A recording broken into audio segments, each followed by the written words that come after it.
Hey everybody, Bigfoot Michigan Rob here, BMR. Hey, listen, as you know, I'm doing this video blog. I got to come up with a name for this. As I'm randomly reading things, hey, maybe we call it Randomly Rob or Going Raw with Rob, as this is all live and I'm just pulling up articles to read and offer my take and have you guys leave comments. In fact, last week, I'll give you an update. Hi, strangers in my basement. You guys left a lot of great comments. Keep it up. And a lot of you were right. Solar flares took out my internet last week. Solar flares. So, nope. Darn it, it wasn't aliens. So, you guys come up with some comments for a name for this little blog. I talk about Bigfoot all week, so I randomly am picking an article outside of Bigfoot and I'm stopping here. Here we go. Whoops. Hey, it's aliens. Robbie, going raw. Harvard psychiatrist brought credibility to alien abduction research. Okay. This is from the Mystery Wire. Stories about alleged alien abductions have been a staple of modern culture for decades, but were generally discarded or disregarded by science until the 1990s. That's when prominent Harvard psychiatrist Dr. John Mack, I've heard of him, began his own investigation, one that ended in a fight for academic freedom. New chapter. In 1961, a married couple named Betty and Barney Hill told an astonishing story about being kidnapped and taken aboard a spacecraft. In the years that followed, thousands of other cases surfaced, inspiring best-selling books and movies. What was missing from the narrative was serious scientific attention. That changed when Harvard psychiatrist Dr. John Mack, a brilliant and successful academic who'd won a Pulitzer Prize, launched his own investigation. In fact, I think this guy wrote a book.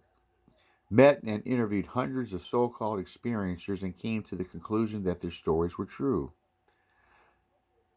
A new book about Dr. Mack's work called The Believer has been written by veteran New York Times reporter Ralph Blumenthal.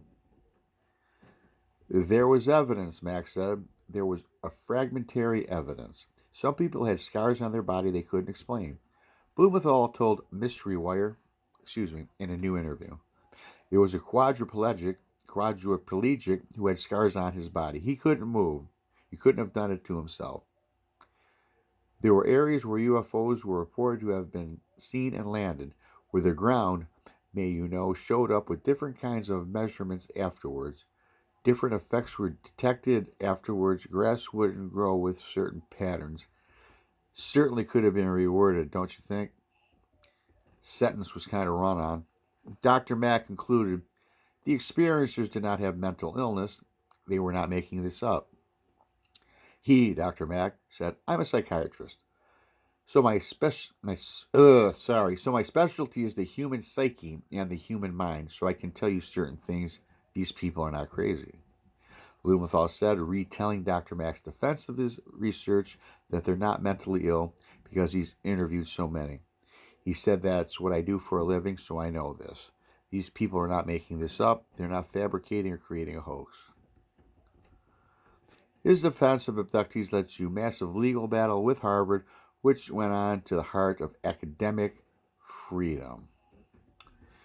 And below you can read the entire interview between him and George Knapp about the book.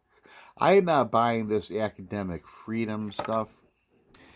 Is it really academic freedom? Sure, we have the freedom of speech and people talk about this. A lot of people in academia are not coming forward about alien abductions. Now, they're coming forward with perhaps unidentified aeronautical phenomenon now. Our government, those 3 videos we've seen several months back, shows it. So I think that they can speak on aircraft from maybe a different realm or planet or universe, possibly unidentified, and they're not even going that far with this. Certainly, they're not coming out and saying aliens exist, because this is about the presence of aliens abducting humans. I think aliens are out there. I think people do get abducted. I've talked to people since doing the show, Texas Front Porch.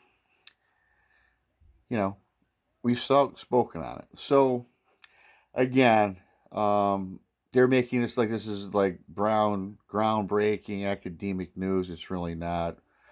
It's just about a man going out there interviewing a bunch of people and saying, "Hey, this is going on."